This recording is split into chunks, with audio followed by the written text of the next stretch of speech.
Staff Sergeant Jessica Morgan, 26 years old and the only daughter, the publicly proclaimed pride of Admiral William Morgan, commander of the Pacific Fleet. That night, when my jaw nearly shattered under my father's fist, just because I dared to dream of a future of my own, my mother just stood there, looking at me, and said in a voice cold as ice, "Look what you've done. You deserve this, you worthless thing." My father growled, "Maybe now you'll learn to shut that filthy mouth of yours." Blood trickled between my teeth, but I smiled. They had no idea what was about to happen. If you're watching this video, let me know where you're from in the comments. Hit the like button and subscribe. My story might save someone else. The argument began like always in my father's office. It was a room designed to intimidate, a temple to naval power built within the officers' quarters at Pearl Harbor. The air was thick with the scent of old leather, expensive bourbon, and the faint aroma of Victory Cuban cigars he collected from official trips. Behind the massive mahogany desk, a photo of him shaking hands with the Secretary of Defense gleamed in a heavy silver frame. To the right, the American flag my grandfather was buried with lay folded perfectly in a Hawaiian koa wood display case, a sacred relic he had appropriated for his own mythology. He was swirling amber liquid in a Waterford crystal whiskey glass. Ice clinked softly. The only sound in the room besides my labored breathing and the Pacific waves lapping the shore outside the window. "Officer candidate school is not up for discussion, Jessica. It's a delusion," he said. His voice was deceptively calm. It was the voice he used in Pentagon meetings. The voice that commanded fleets and terrified me. "I've served in Marine Corps intelligence for 7 years, sir. I've earned this. This is my path." My voice was steady, a discipline learned from interrogating prisoners of war not in this house. He let out a short, bitter laugh. "You haven't earned anything I haven't allowed. You are a Morgan.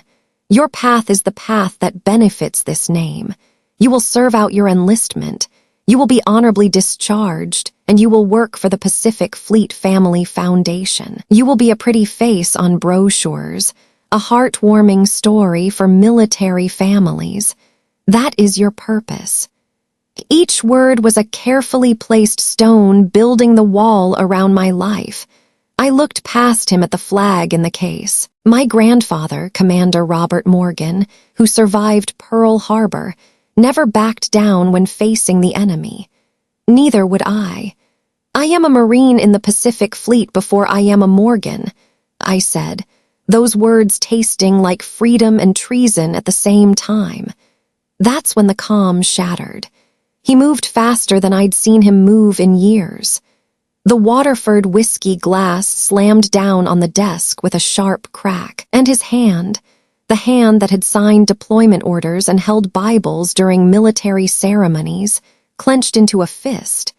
It wasn't just anger in his eyes. It was indignation.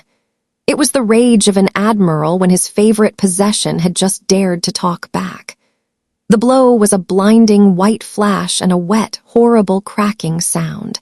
The sound inside my head, the dry snap of bone and cartilage. My head jerked back and the world tilted sideways. I remember thinking something strangely detached. He's going to stain the vintage Persian rug. Then the cold, hard reality of the Carrara marble floor slammed into my cheek and pain exploded. It was searing, harsh pain that spread from my jaw through my entire skull.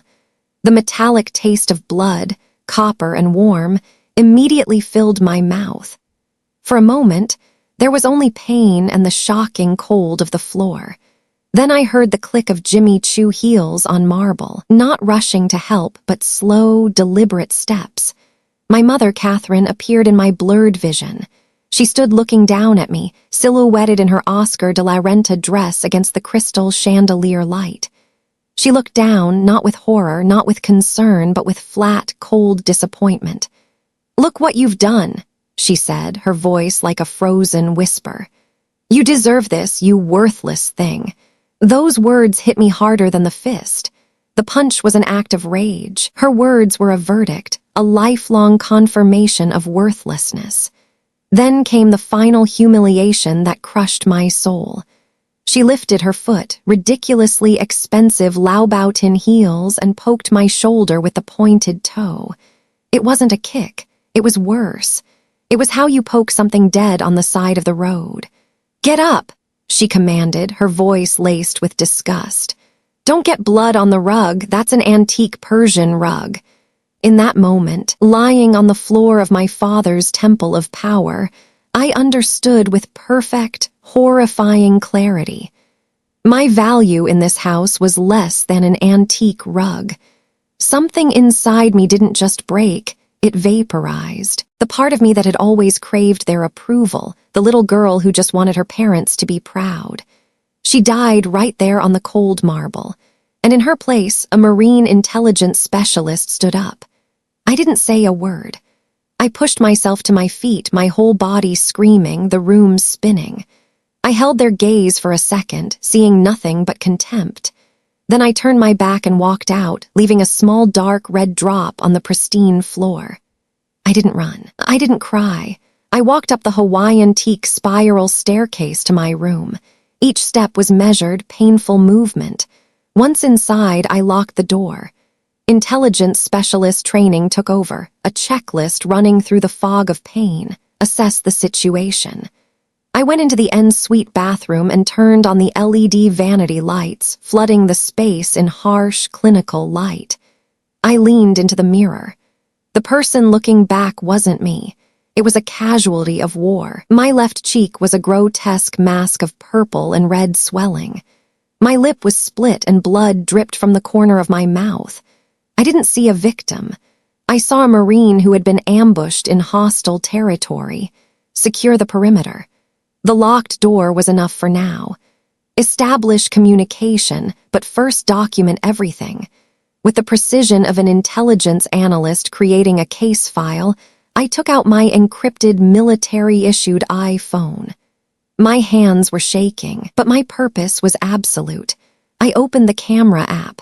I photographed my face from every angle, capturing the swelling, the split lip, the blood. Then I switched to video mode. I hit record, held up the phone, and spoke. My voice was low, unnervingly steady monotone. "Staff Sergeant Jessica Morgan, 2,247 hours, assaulted by target Admiral William Morgan." I saved the file, uploaded it to a secure encrypted server in the Zipper network I had set up years ago for emergencies. This was no longer just a family fight. This was evidence for a court-martial. Finally, I opened contacts and scrolled to a single letter, R. I pressed the call button. There would be no greeting, no explanation, just the code we had established for the worst-case scenario, the kind of situation you pray you'll never have to face. She answered on the first ring. "Crypto, this is Morgan," I said, my voice clear and cold. "Protocol, empty quiver." There was half a second of silence on the other end, the sound of a professional mind processing the unthinkable.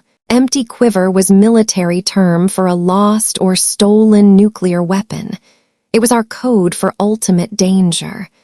Riley's voice came back, all business stripped of any emotion but efficiency. "Copy that. En route, ETA 20 mics. Disable all trackers, fall back to Rally Point Bravo." The line went dead. Extraction had begun. Riley's apartment in Honolulu was the complete opposite of the Admiral's house. It was small, lived in, and slightly messy, with stacks of cryptography books threatening to topple onto the floor, and a quantum computer assembly sprawled across the dining table. It smelled like Kona coffee and ozone from the servers. It was the safest place I'd ever been.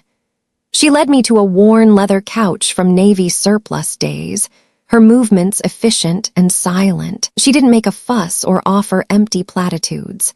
She just disappeared into the kitchen and returned with a bottle of Jack Daniels, 2 clean shot glasses, and a bag of frozen edamame wrapped in a dish towel. She gently placed the makeshift ice pack against my throbbing jaw, then set the bottle and glasses on the coffee table between us. "Drink," she said, her voice low. She was second-generation Korean-American, and her words were always direct, stripped of unnecessary fluff. "Or don't drink, but I'm here." That was it. No, "Are you okay?" No, "What happened?" Just the quiet, solid presence of a warrior standing watch with another. That simple gesture meant more to me than 1,000 words of comfort. I stared at the bottle, the clear liquid looking like truth serum. The throbbing in my face was a dull, constant drumbeat, a physical reminder of the final, ugly crescendo of a war that had raged my entire life. Riley sat in the armchair across from me, watching me, her eyes missing nothing. Finally, she broke the silence, her question cutting through my haze of pain like a laser. "Why now, Morgan?" she asked, her voice quiet but insistent. "Why not all the other times?" Her question hung in the air, heavy and sharp, and it opened a door inside me, a door I had kept bolted shut for years, leading back into the darkness of the past. Memories weren't just memories. They were exhibits in a long, secret trial. A map of scars that had been drawn on my soul, one agonizing line at a time. My mind drifted back to Christmas, the year I turned 25. The entire Morgan clan gathered in the formal dining room, a scene straight out of Navy Times magazine with glittering crystal and the scent of roast turkey and plumeria flowers from the garden. I had been vibrating with excitement, holding onto a secret I was bursting to share. I had received an early acceptance letter to the United States Naval Academy postgraduate school for the Intelligence Officer program. It wasn't just acceptance, it was validation of everything I had worked for, a golden ticket to a life of purpose. When the Admiral called for a toast, I saw my chance. I stood up, heart pounding, and announced my news. For a moment, there was stunned silence. Then the Admiral slowly lowered his champagne flute. He didn't look at me. He turned his head and looked at my mother, a strange, cold smile playing on his lips. "See, Catherine," he said, his voice carrying across the table. "I told you she would never qualify for war college." The air was sucked out of the room. My achievement, my moment of triumph, was instantly reframed as failure. My mother, ever the loyal lieutenant, chimed in with a light, dismissive laugh. "Don't worry, honey," she said, patting his arm. "Admiral Thompson's daughter just got accepted to Naval War College. We'll just tell everyone Jessica wanted to specialize in intelligence." They turned my life's greatest accomplishment into a consolation prize, a convenient piece of military spin. I sat down, the turkey turning to ash in my mouth. No one congratulated me. They just moved on to talking about the ski trip to Aspen, leaving me to bleed out emotionally at the dinner table. They didn't just diminish my success, they had stolen it. Then another memory surfaced, sharp and acidic. I was 19, crying in my bedroom after my first real heartbreak. The pain felt epic, world-ending, as it always does at that age. I sought out my mother, needing comfort, needing a sign that my feelings mattered. I found her in her walk-in closet, a space larger than my first barracks room, admiring herself in the floor-length mirror. She was trying on a shimmering Valentino gown for some Pacific Fleet ball. She saw my tear-streaked face in the reflection and sighed, the sound of pure annoyance. "Men don't like weakness, Jessica," she said, turning back to adjust the dress on her shoulder. "Maybe if you weren't so sensitive, he wouldn't have left. Now pull yourself together. You're ruining my mood." That was the lesson. My pain was an inconvenience. My emotions were a character flaw. My heartbreak was my own fault. I learned to swallow tears, to bury feelings so deep they fossilized. I learned that in the Morgan family, there was no room for a daughter's broken heart, only for the Admiral's perfect image. But the deepest cut, the one that still ached with phantom pain, was about my grandfather. Commander Robert Morgan was everything the Admiral pretended to be. A man of true honor, a decorated Pearl Harbor survivor, a warrior with a gentle heart.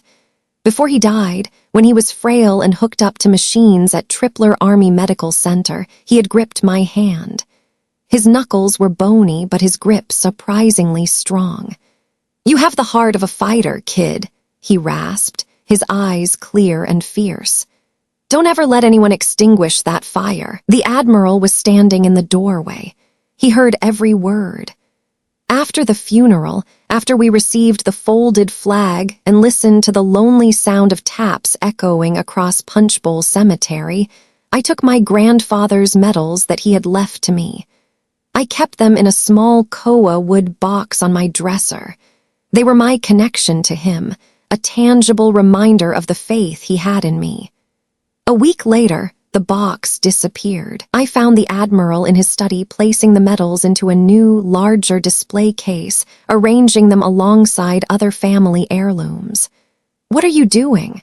I asked, my voice trembling. "Grandpa gave those to me." He didn't even look up. "They belong in the family collection, Jessica," he said, his tone final. "They are artifacts of our legacy, not toys for a little girl to play with." He didn't just take a few pieces of metal and ribbon. He had deliberately and systematically tried to erase my inheritance. He took the last words of a dying hero, the only person who truly saw me, and locked them away in a glass case, turning a promise into a museum piece. He was trying to extinguish the very fire my grandfather told me to protect. Back in Riley's apartment, the ice from the frozen edamame was melting, dripping cold water onto my uniform. I didn't realize I was crying. Silent tears were tracking paths through the grime and dried blood on my face. It wasn't just the punch. It was never just one thing. It was 1,000 tiny cuts. A lifetime of being told in 1,000,000 different ways that I wasn't enough. The punch was just the moment the dam finally broke. The tears from the night before had dried, leaving salty tightness on my skin. Inside, something had crystallized. The grief was still there, but immense pressure had forged it into something hard and sharp. Purpose. The Admiral had taken my grandfather's medals to erase my legacy. He wouldn't get to erase my future. The Morgan family system of justice was broken, so I would turn to the only one I still trusted, the United States Marine Corps. Riley watched me process, her expression unreadable. On the wall, a photo of us from Cryptologic Technician School smiled down, 2 young Marines with the whole world ahead. "Do you remember when we first met?" she said suddenly, her voice soft.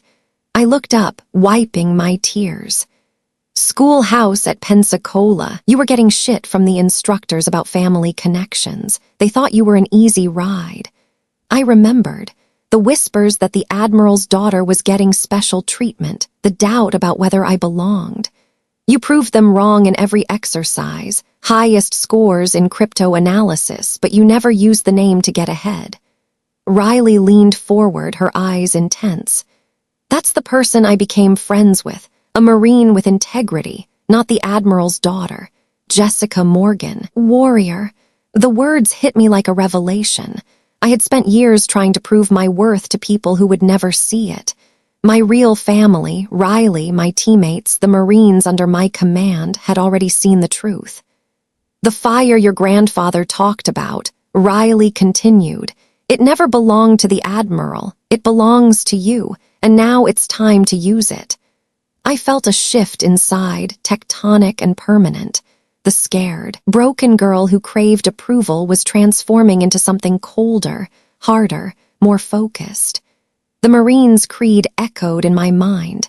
"I will never leave a fallen comrade." The fallen comrade I couldn't abandon was young Jessica, the girl who had finally found the courage to fight back. The Admiral had taken my grandfather's medals to erase my legacy. He would not get to erase my future. The Morgan family system of justice was broken, so I would turn to the only one I still trusted, the United States Marine Corps. By morning, Riley's spare bedroom had become a command center. I had found a detailed street map of Pearl Harbor and surrounding Honolulu at a 24-hour ABC store and taped it to the wall. A paper battlefield. The dull ache in my jaw was a constant metronome counting down the seconds I had to act. This was no longer a daughter's desperate escape. This was a military operation. I began populating the map with colored push pins. My movements were precise. Red pin for the Admiral's office at Pacific Fleet Headquarters. Black one for the Naval Officers Club where he cut deals. Yellow pins for the homes of key political allies. I was using my intelligence training to map the target network, identifying nodes of power and potential vulnerabilities. I wasn't a victim anymore. I was a strategist. "What's the first move, Staff Sergeant?" Riley asked from the doorway, holding 2 mugs of black coffee. "We weaponize the truth," I said, taking a mug. The hot ceramic felt good in my cold hands. "But through proper channels, I need to talk to my CO." Riley nodded, already at her workstation. "Captain Torres, I'll set up an encrypted channel. Give me 5. While she worked, I focused my thoughts. I had to present this not as family drama, but as a potential crime affecting a member of Captain Torres's unit. Riley gave a thumbs up. I sat down, put in my earpiece, and took a deep breath. "Captain Torres," I began, my voice formal and steady. "Staff Sergeant Morgan, your location." His voice was crisp, concerned. I was technically AWOL. "Sir, I am safe at an undisclosed location. I'm contacting you to report a situation that requires immediate guidance. I have evidence that a sitting member of Naval Command has physically assaulted an active duty Marine." I paused, letting the words sink in. "Furthermore, I have reason to believe he is using his position to improperly influence and obstruct a Marine's military career. I respectfully request guidance on proceeding with the Judge Advocate General's Corps." I had laid out the facts like a legal brief, never saying "my father" or "he hit me." I used the cold official language of the Uniform Code of Military Justice. There was a long silence. I could almost hear the gears turning as he processed the implications. This wasn't a domestic dispute. This was a potential high-level scandal. "Understood, Staff Sergeant," he finally said, his tone shifting to serious. "Stay where you are. Maintain radio silence. I will make a call. Expect contact from a representative of the JAG office within 24 hours. The line cut. The first domino had been pushed. A wave of relief washed over me, immediately followed by cold dread. I had just officially declared war. The counterattack came faster than expected, and it wasn't a fist. It was a quiet digital execution. An hour later, I tried to order pizza online. Debit card declined. I tried again, declined. A knot of ice formed in my stomach. I logged into my Navy Federal Credit Union account. A stark red banner flashed across the screen. "Account frozen due to suspicious activity." He didn't even need to call me. He just picked up the phone, spoke with some vice president who owed him a favor, and with a few words, he had cut my financial lifeline. The account was a joint one set up when I was a teenager, a leash I never realized was still around my neck. He was trying to starve me out, make me desperate enough to come crawling back. The isolation was suffocating. He was a ghost, an invisible force that could close any door. I stared at the screen, the reality of the situation crashing down. I was a Marine with no resources, a fugitive with no money. Riley saw the look on my face. She walked over, glanced at the laptop, and her expression hardened. She said nothing. She just walked to her purse, pulled out her wallet, and took out her personal American Express card. She placed it firmly on the table in front of me. "Use it," she said, her voice leaving no room for argument. "Gas, food, whatever you need. We're a team. We'll settle the debt after we win this war." Her loyalty was a shield, the logistical support my one-woman operation desperately needed. I looked at the credit card, a simple piece of plastic that represented the trust my own family had never shown. The next day, a call came from a secure number, a woman's voice, professional and direct. Commander Sarah Blake, JAG Corps. She gave me a time and address for a meeting, a nondescript office building near Pearl Harbor. I arrived 15 minutes early, dressed in my most formal uniform. The office was exactly what I expected: government tissue gray carpet, functional metal furniture, and the faint smell of burnt coffee. It was a world away from the polished mahogany and smug power of the Admiral's study. Commander Blake looked like she ate regulations for breakfast. Dark hair pulled back in a severe bun, eyes sharp and intelligent.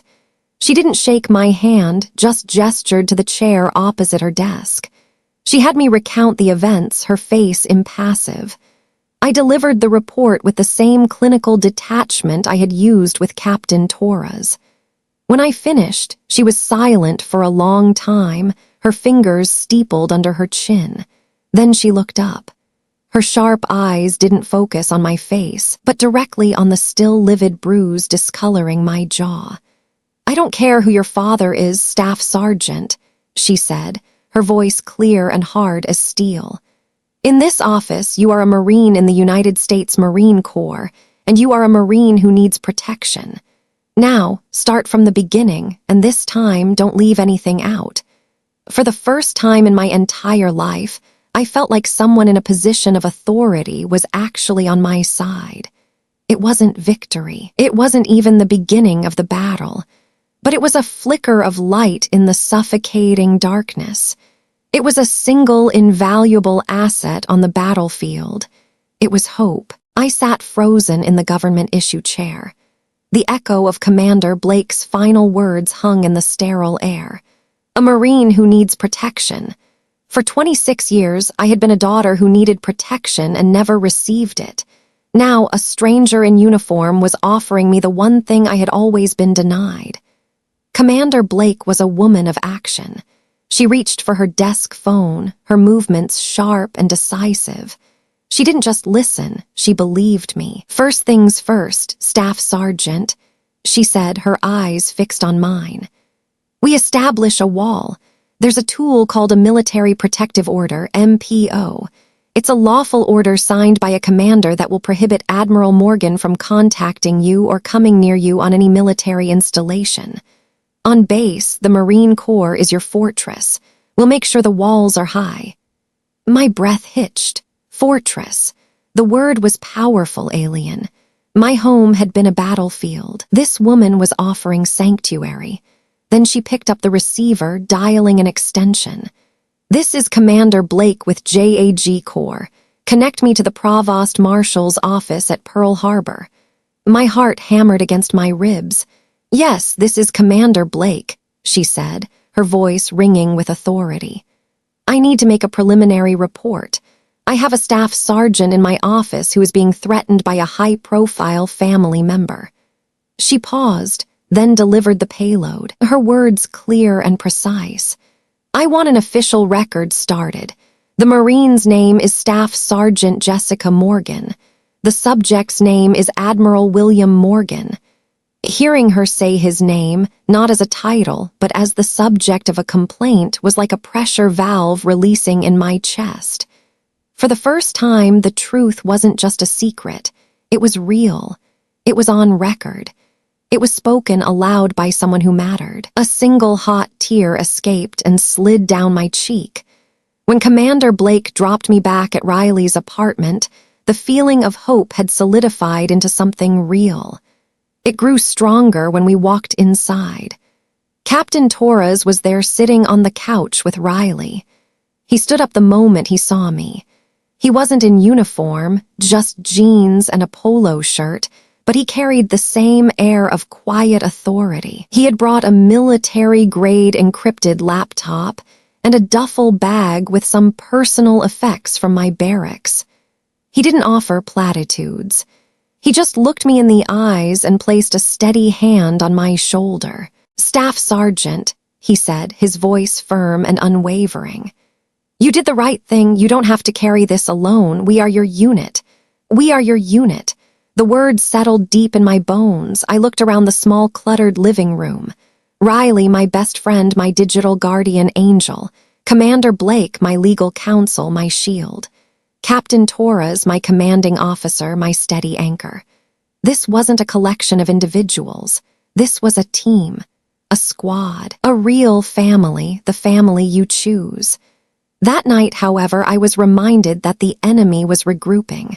An email landed in my new secure inbox. Not from my mother's personal account. That would be too traceable.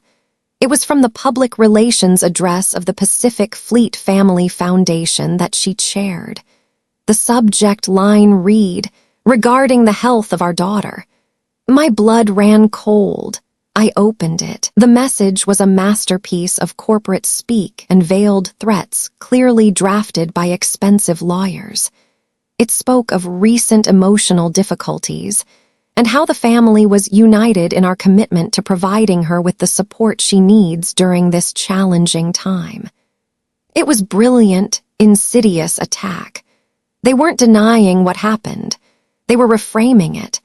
They were laying the groundwork to paint me as unstable, unreliable, and hysterical. They were trying to discredit the witness before she could even take the stand. The war wasn't just fought in courtrooms. It would be a war of narratives, a battle for truth itself. And they had just fired the first shot. As if on cue, my phone buzzed. The caller ID was a name that made my breath catch. Admiral Mark Peterson, a retired 4-star admiral I had served on a committee with, a man I respected deeply. My first instinct was that he had heard and was calling to offer support. My second, colder instinct screamed it was a trap. I looked at Riley and Blake. "It's Admiral Peterson." Blake's eyes narrowed. "Answer it. Put it on speaker." I swiped the screen, my thumb trembling slightly. "Admiral Peterson, sir." But the voice that answered wasn't the Admiral's. It was the smooth, practiced baritone of my Admiral oozing sickeningly false concern. "Jessica, darling, thank God. Your mother and I have been worried sick." My stomach churned. He had used a respected man's number to bypass my defenses. "Mom hasn't eaten or slept," he continued, his voice thick with manufactured emotion. "You're listening to outsiders, people who don't understand our family. Just come home, sweetheart, we can fix this." I said nothing. The silence stretched, a taut wire of defiance. I could hear his breathing, and I knew the mask was about to slip. His tone changed, the warmth evaporating, replaced by the chilling edge of steel. "Don't make me do things we'll both regret, Jessica," he hissed, his voice low and menacing. "I built you. I can just as easily destroy you. Don't test me." He hung up. The threat lingered in the air like poison gas, but the main assault was yet to come. 2 days later, a courier delivered a package. It was heavy, elegantly wrapped box. My name was written on the tag in my mother's perfect flowing script. Inside, nestled in tissue paper, was a leather-bound photo album. On top, a handwritten letter on thick cream-colored personal stationery, the kind with initials embossed in gold. My hands shook as I opened it. "My dearest Jessica," it began. "Do you remember those days when you were my sweet little girl, before you became so hard, so ungrateful?" My eyes scanned the album. There I was, a gap-toothed 7-year-old on a pony at the polo club. There we were, the perfect family smiling in front of a giant Christmas tree. Each photo was a carefully curated piece of propaganda, a testament to a happy childhood that never really existed. They were weapons disguised as memories. I went back to the letter, my vision blurring. "Your father sacrificed everything for you. He gave you a life anyone would dream of, and this is how you repay him. By shaming him, trying to ruin everything he's built. You're breaking his heart, Jessica. You're killing your mother." The final line was a dagger. "You're killing your mother." It was the ultimate emotional blackmail, a tactic she had perfected over the years, designed to trigger the deep-seated guilt she had programmed into me. And for a moment, it worked. The soldier in me vanished, and the broken little girl took her place. A wave of nausea and self-loathing washed over me. Was she right? Was I a monster? An ungrateful daughter destroying her family? The carefully constructed walls of my resolve began to crumble. The words on the page were like acid, eating away at my determination, leaving only familiar, suffocating shame. I didn't realize I was gasping for air until Riley's hand was on my shoulder. She was watching me, her face a mask of cold fury. She didn't try to comfort me, she acted. She reached down and took the photo album from my trembling hands, closing it with a decisive snap. "This isn't memory," she said, her voice sharp and certain. "This is ammunition, and you're not going to let it hit you." She took the letter, folded it, and held it out. "This isn't your mother's letter. This is evidence of coercion and emotional manipulation. We're giving it to Blake." Then she went to the kitchen and came back with a glass of cold water. "Drink," she commanded gently. "Breathe. Remember your training. You're a Marine under psychological attack. Analyze the threat. Don't become a casualty." Her words were a bucket of ice water shocking me out of the emotional spiral. She was right. This was a tactic. The album, the letter, the phone call, they were coordinated attacks designed to exploit a known vulnerability, the part of me that still foolishly wanted to be a daughter. I took the water, the cold glass steadying my hand. I looked at the closed album on the table. It was just an object. The letter was just paper and ink. They only had the power I gave them. In the Marine's creed, there was a line: "I will never leave a fallen comrade." In that moment, I realized the fallen comrade I was about to abandon was myself, the scared, broken girl who had finally found the courage to fight back. I couldn't leave her behind now. My resolve hardened, no longer brittle, but forged stronger in the fire of attack. They had meant to break me.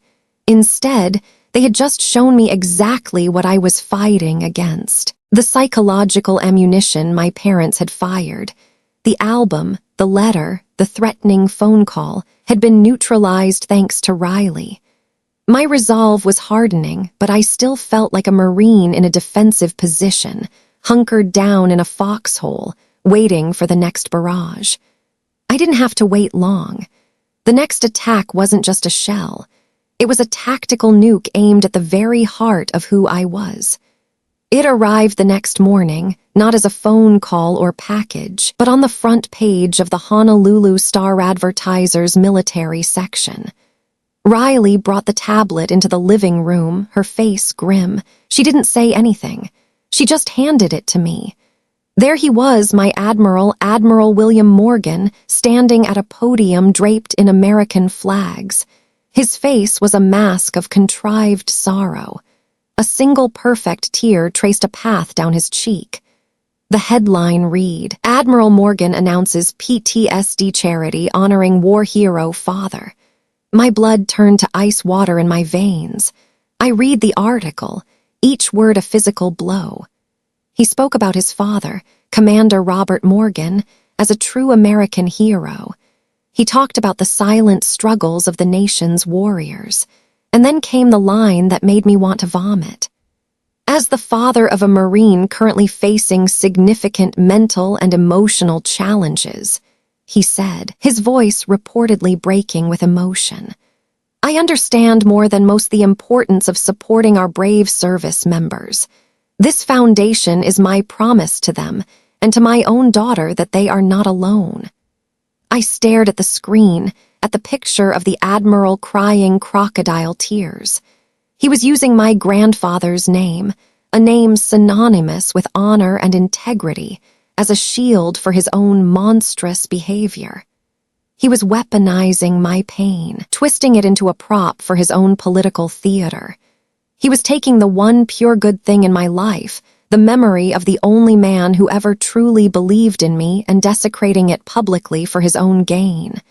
He wasn't just attacking me anymore. He was attacking my grandfather. He was dancing on his grave. And in that instant, something inside me snapped. Not loud. It was a quiet, clean break. The part of me that was still afraid. The part that still hesitated. The part that still felt the sting of a daughter's pain. Gone, vaporized. In its place was a silence so profound, so cold, it felt like the vacuum of space. No more doubt, no more fear, just pure crystalline rage. I slowly lowered the tablet and stood up. The room came into sharp focus, every detail crisp and clear. "Enough," I said. My voice was perfectly level without a single tremor. It was the calmest I had ever felt in my life. Riley and Commander Blake, who had arrived for our morning strategy session, both looked at me. They saw the change in my eyes. "He just crossed the last red line," I said, my voice cold as the marble floor in the Admiral's study. I looked from Riley to Blake, my gaze steady. "I've given you evidence. I've given testimony. Now I'm going to give you a weapon. It's time to go offensive." Before Blake could voice the caution I saw forming on her lips, I walked to the phone. My heart wasn't pounding. It was beating with a slow, steady, powerful rhythm, like a drum beat before a charge. Every instinct, every fiber of training, my very soul told me this was the move I had to make myself. I dialed his number. He answered on the second ring, his voice dripping with smug satisfaction. "See, Jessica, I knew you'd come around. The whole world is on my side. We can put all this behind us." I cut him off. My voice wasn't the voice of a daughter. It was the voice of a Marine identifying a target. "Listen to me very carefully, William," I said, his name feeling foreign and correct on my tongue. "You are not my father anymore. You are a target. You made a fatal mistake when you used my grandfather's name. You desecrated the memory of a better man than you will ever be, and in doing so, you awakened something you cannot control. Now you listen to me, you little—" "No," I said, my voice dropping to nearly a whisper laced with the promise of absolute destruction. "You listen. I'm not defending anymore. I'm attacking. I'm not just getting my future back. I'm going to dismantle everything you built on a foundation of lies. I'm going to burn it all to the ground." I hung up before he could utter another word, severing the connection. There are moments in life when you have to fight not just for yourself, but for the honor of someone you love. That's a line that once crossed changes everything. If you believe in fighting for the people who matter, please support this story by hitting the like button. And in the comments, just type the first initial of the person you would go to war for. Let's fill this space with the strength of loyalty. I turned back to Commander Blake. The fire that had been smoldering inside was now a controlled inferno in my eyes. The transformation was complete. The frightened daughter who had cried on Riley's couch was dead and buried. Staff Sergeant Morgan, Marine, strategist, weapon, was now fully in command. "Commander," I said, my voice ringing with newfound authority. "I'm ready to testify. I'm ready to go public with everything. The photos, the video, the recording of his threats, the letter from my mother, all of it." I took a step closer, my gaze locked with hers. "Find me the biggest, brightest stage in this city," I declared, "and I'll turn it into a landing zone for my own rescue and a graveyard for his career." The declaration of war hung in the air of Riley's apartment, a promise and a threat. The time for defense was over. The time for reacting was over. Now we would set the terms of engagement. We would choose the battlefield and we would win. The shift in energy was immediate. The quiet support network of the past few days transformed into a focused operational unit. Riley's living room was no longer a safe house. It was a bona fide war room. The map of Pearl Harbor on the wall was our theater of operations. We were no longer just friends helping a friend. We were a team with a mission. Commander Blake, ever the strategist, assumed the role of legal commander. She paced the small room, outlining legal ramifications, potential charges, and media strategy. We have assault, witness tampering, and now with this foundation, a clear case for defamation and misappropriation of a veteran's legacy, she explained, her voice sharp. But the public stage is where we win this, not just the courtroom. Riley became our intelligence and logistics officer. Hunched over multiple monitors, she was a whirlwind of silent, focused activity. Her fingers blurred across the keyboard. She was a digital ghost, moving through the ones and zeros of the internet to gather information and secure communications. Captain Torres, who had rejoined us, was our senior military advisor. He provided the crucial link to the world I came from, offering insights from the Marine perspective and leveraging his network to support our cause from the inside. And me, I was the operation commander. The final decision on every move was mine. For the first time in my life, I wasn't taking orders from the Admiral or reacting to my mother's manipulations. I was giving orders. I was in control. The feeling was terrifying and exhilarating. "All right, team, let's get to it," Blake said, clapping her hands together. "The target has given us a gift. We need to find the perfect time and place to open it. Next big public appearance." Riley didn't even look up from her screen. "Already on it. He's the keynote speaker at the annual Pacific Fleet Heritage Ball 2 weeks from tonight." She spun her monitor around to face us. A glossy webpage filled the screen featuring smiling photos of the Admiral and my mother. Blake leaned in, a slow, predatory smile spreading across her face. "And the venue?" "USS Missouri Memorial," Riley answered. "Main deck ceremony. All major Hawaii press will be there. Every big money donor, every defense contractor, every military power player within a 500-mile radius." Blake looked at me. "There it is, Staff Sergeant. That's your stage, the biggest and brightest in the islands." We all knew it instantly. Perfect. The irony was almost poetic. The Admiral's empire of lies would come crashing down in the very memorial dedicated to the nation's naval history, surrounded by symbols of the country he claimed to serve. "That's 8 shower," I said, the military term for designated start time of an operation feeling right on my tongue. The moment he steps up to that podium to give his speech, the plan was beginning to take shape, but I knew we needed more. My word against a powerful admiral was a start, but it could still be dismissed as a bitter family dispute. We needed something to corroborate a pattern of abuse, something to show this wasn't an isolated incident. As if reading my mind, Captain Torres cleared his throat. He had been quiet until now, observing. "There might be something else," he said, his expression serious. "Another weapon for the arsenal." We all turned to him. "There's a story that's been circulating quietly," he began carefully. "Your situation has given someone else courage. A staff sergeant from 3rd Marine Expeditionary Force. Last year, he filed a complaint against the son of one of the Admiral's biggest defense contractor allies for conduct unbecoming. A week later, the complaint vanished, and the sergeant was hit with sudden transfer orders to a remote base in Alaska. His career was effectively sidelined. My heart started beating faster. He was too scared to fight then, Torres continued. He knew who he was up against, but he's heard about you. He knows you're fighting back. He's willing to provide a sworn affidavit detailing how Admiral Morgan used his influence to obstruct justice and retaliate against a Marine for doing his duty. The room was silent. This was a game changer. It proved a pattern.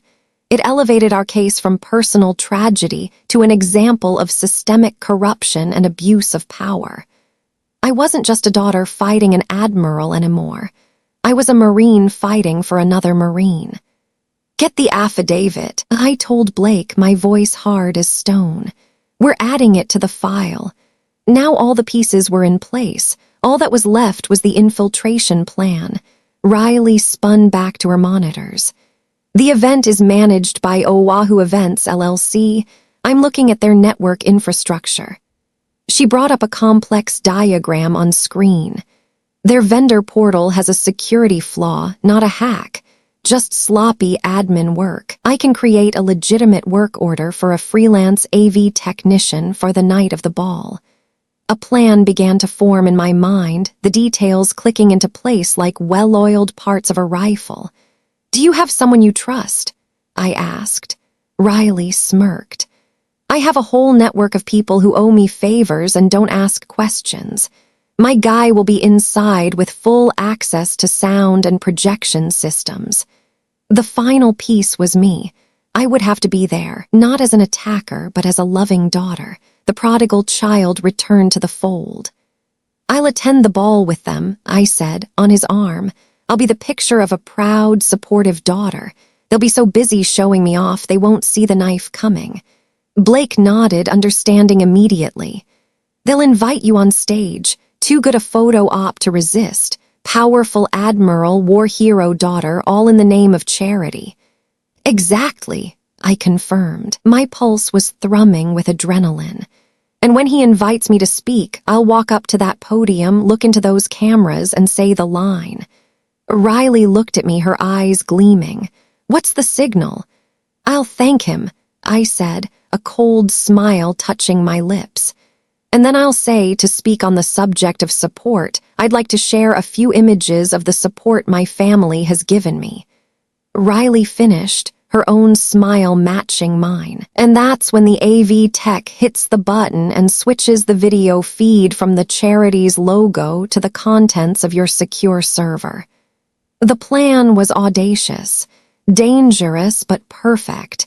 We had the location. We had the time and the secret weapon. Operation was a go. The main deck of the USS Missouri Memorial was a cavern of steel and echoes glittering with the self-importance of military Hawaii.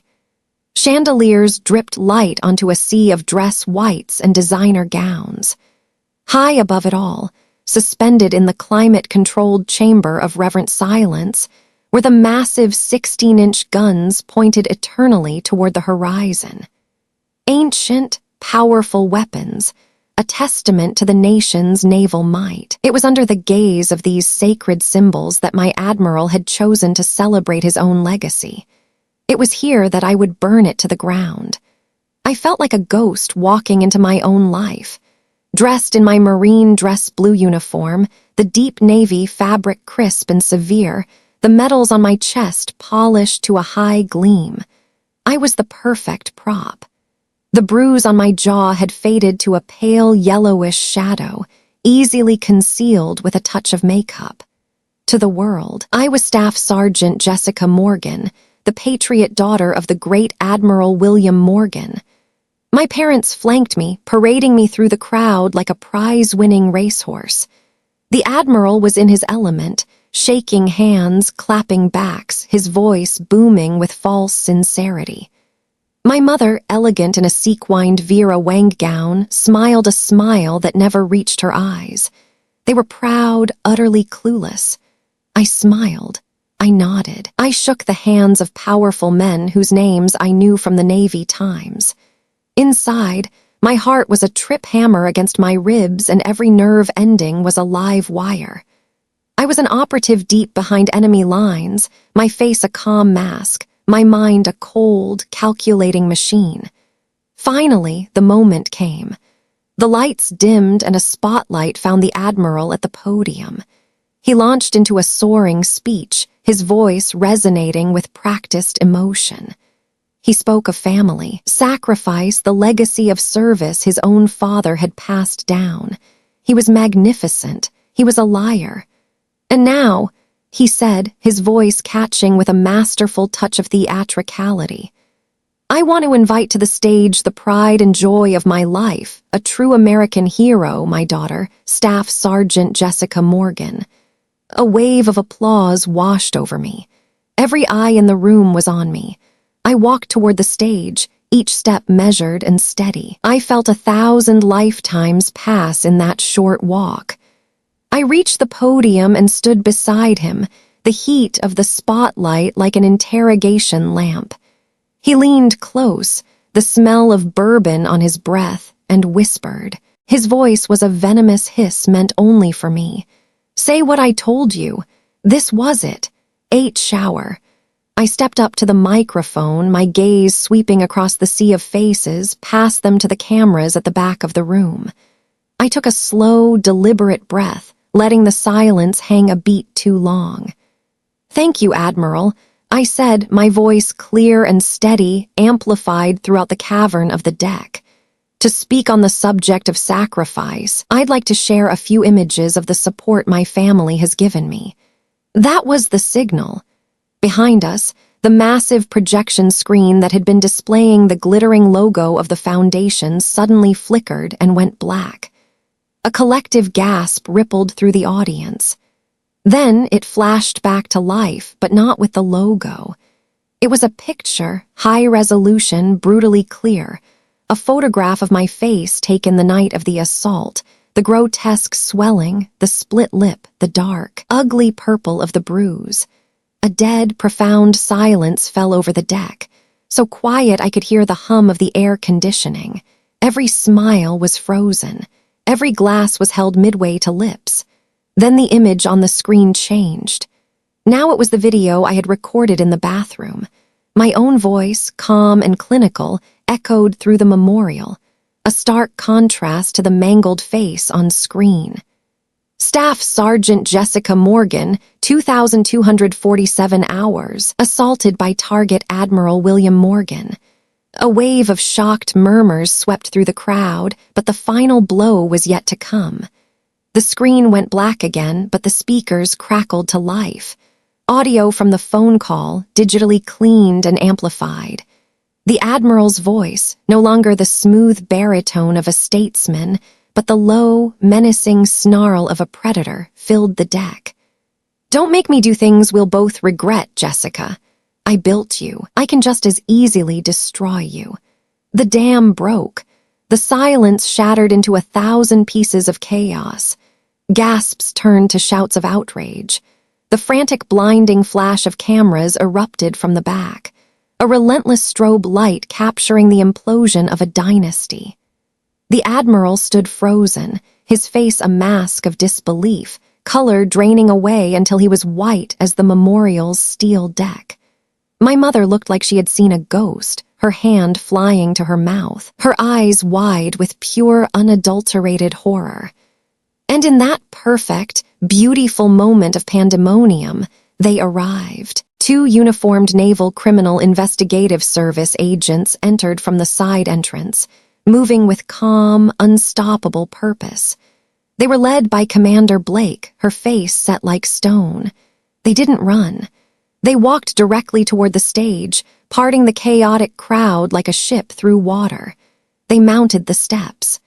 The camera flashes were now continuous, a blinding wall of light. Commander Blake stopped directly in front of the Admiral, her presence radiating an authority that dwarfed his. She didn't shout. She didn't have to. Her voice, crisp and official, cut through the noise like a surgeon's scalpel.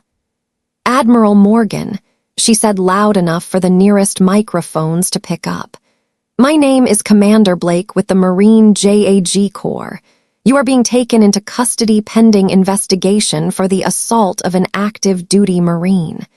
The Empire was gone. The legacy was ashes. The world had ended not with a bang, but with the quiet, decisive click of handcuffs. The explosion at the memorial was loud, chaotic, and brutally public. The aftermath was deafening silence. The day after the ball, or the heart attack, as the media gleefully nicknamed it. I sat on Riley's couch, watching the event play out on loop on every news channel. The triumphant adrenaline of the night before had evaporated, leaving behind a hollow, bone-deep exhaustion. There I was on screen in my crisp blue uniform, the stoic Marine. There was the Admiral, his face crumbling into a mask of disbelief as NCIS led him away. It was victory. It was complete and total vindication. So why did I feel empty? Riley watched me watch the news, her expression unreadable. On screen, talking heads were analyzing motives. Online, comment sections were cesspools. With half the world, I was a hero, a whistleblower, a symbol of courage. With the other half, I was a traitor, fame-hungry, an ungrateful daughter who had publicly executed her own father. The words, even from strangers, stung with familiar venom. Riley saw me flinch. She picked up the remote and the screen went black. "Don't read it, don't listen," she said, her voice firm.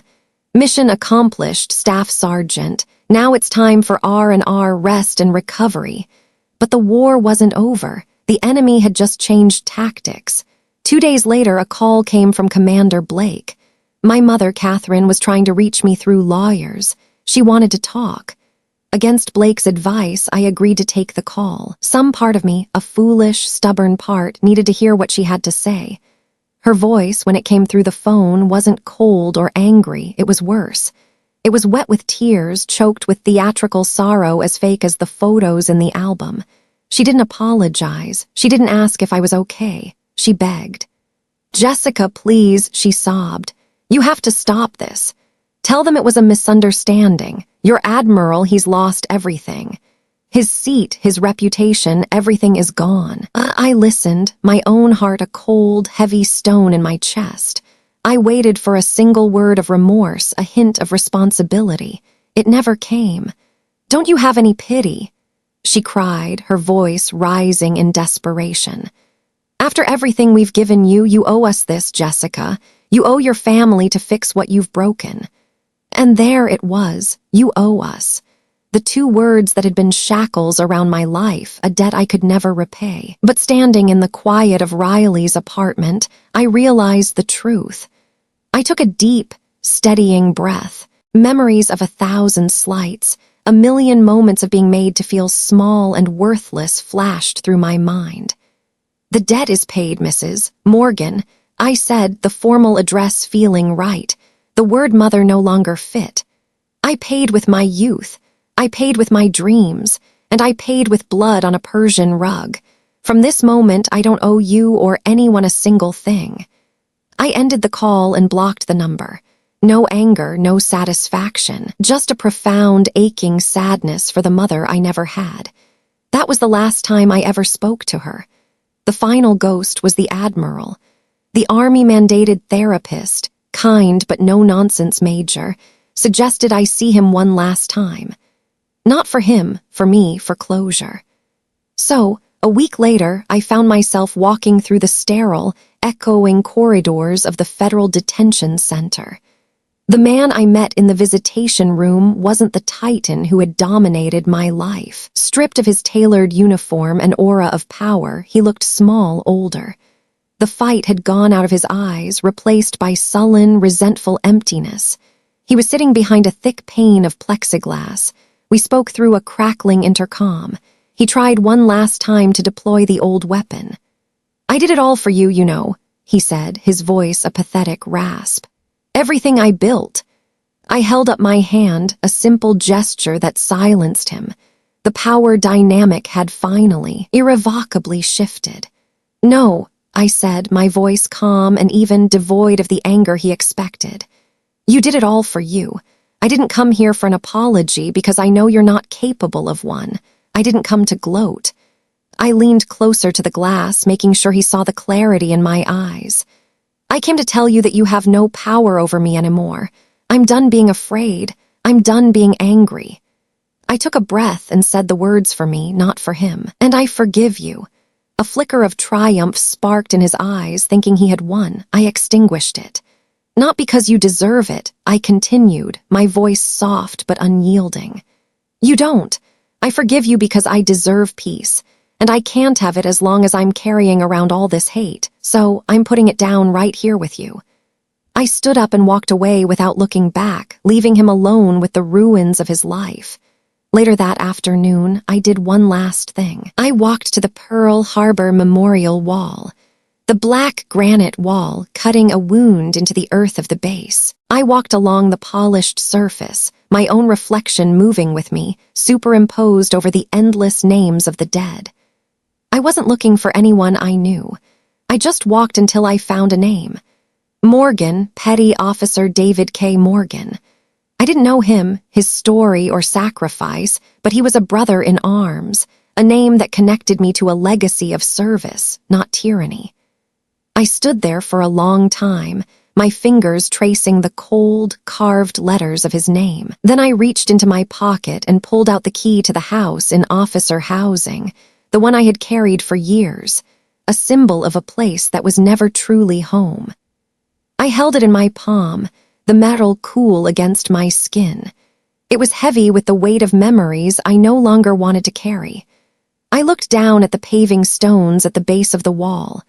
I found a small dark crack between two stones, and with a quiet final exhale, I let the key drop. It disappeared into the darkness.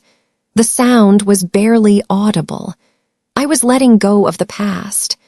I was walking away, a free Marine, no longer bound by name or house or the ghosts that lived inside them. 1 year later, the key I had dropped into the cracks of Pearl Harbor pavement had closed a door. Today, I was opening a new one. The Hawaii sun was warm on my face, a stark contrast to the cold military shadows of the past. It glinted off the single polished gold bar on my collar. Second Lieutenant Jessica Morgan. The name felt new, felt right, felt like mine. I stood at attention on the parade ground at Marine Corps Base, Hawaii, surrounded by my graduating class from Officer Candidate School at Quantico. The ceremony was a blur of crisp commands, starched uniforms, and the proud, tearful faces of families in the stands. My family. I scanned the crowd and found them easily. Riley was there trying to look stoic, but failing. A huge, goofy grin was plastered on her face. Next to her was Captain Torres, who had been promoted to Major Torres, and Commander Blake had flown down from D.C. They weren't sitting in the front row reserved for VIPs. They were just there in the thick of it, my family. The one I had chosen, the one that had chosen me back. When the commanding general spoke, I subconsciously touched the side of my jaw. The scar was still there, a faint silvery line visible only in the right light. It no longer felt like a mark of shame. It was a medal, a silent testament to the hardest battle I had ever fought, a reminder that the deepest wounds can heal into the strongest parts of you. My first assignment as a new officer wasn't a briefing with generals or a strategic meeting at the Pentagon. It was a talk with a group of fresh-faced privates, kids barely out of high school. Their faces were a mixture of bravado and terror. I stood before them in a simple classroom, not as the daughter of a disgraced admiral, but as their platoon leader. My story, in its sanitized official form, had become a quiet case study on leadership ethics at the Naval Academy and other military schools, a lesson on the abuse of power and the duty to protect one's subordinates. But these kids didn't need a case study. They needed a leader. I didn't tell them my story, not the details, but I told them the truth I had learned. There will be times in your careers, I said, my voice quiet but carrying to the back of the room, when you will be tested, not just by the enemy, but by the very structure you are a part of. You will be asked to be silent when you should speak. You will be made to feel small when you are doing something great. I looked into their young, hopeful eyes. I'm here to tell you this. Your voice matters. Your integrity matters. The most important job of a leader is not to give orders, but to listen. It's to create a space so safe that Marines can tell the truth, no matter how hard that truth is. You look out for your team. You protect your people. You never, ever let Marines fight their battles alone. That's not a suggestion. That's an order. A few weeks later, a letter arrived for me, forwarded from Commander Blake's office. The envelope was plain, the return address from a university in Ohio. Inside was a letter from the Commander Robert Morgan Memorial Scholarship Fund, the foundation I had established with every penny of the civil settlement I had won from the Admiral. It wasn't a foundation to burnish a false legacy. but one to build a real one. It provided scholarships for young people leaving abusive homes to pursue education. The letter was from the fund's first ever recipient. It was written in the earnest, slightly messy handwriting of a young woman. "Dear Lieutenant Morgan," it read, "My name is Sarah. I'm the first person in my family to go to college. I didn't think it was possible. The news stories about you were everywhere last year. I know the media gets things wrong, but I saw the look on your face that night, and I recognized it. It was the same look I had in my own house. Seeing you stand up gave me the courage to leave. This scholarship isn't just paying for books. It's paying for my freedom. You didn't just save yourself, you're saving us too." I folded the letter, my vision blurred with tears. Not tears of sadness, but of profound, overwhelming gratitude.